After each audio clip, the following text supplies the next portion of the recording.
So be generous, converting fans to family, right? So just because somebody follows you and they're a fan of what you're doing, it doesn't necessarily mean that they're a client, okay? And a client and family are two different things, right? So family, they never quit on you, right? They buy from you regardless. They show up regardless. They love you even if your cookie doesn't taste the best.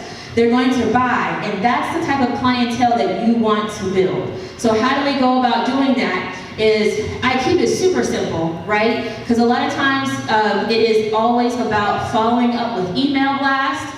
It is all about DMing people, and then it's also about giving shout outs. So, and I say shout outs, that's super simple, but I try to, on a weekly basis, push up those who actually follow me, right? And show them love and show them actual interest, not just on my page, but their page. How many of you all actually go to somebody else's Instagram account and actually comment on their pictures, on their pages?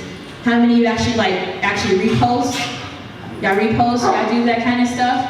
Okay, is there anything that out of your comfort zone? Do you allow them to ask you questions? Have you also looked at the new Ask Me Question thing on Instagram?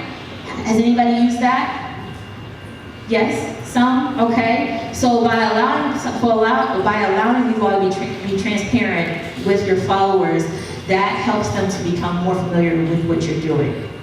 Now before I go further, because Instagram is obviously my platform, how many of you all use Instagram?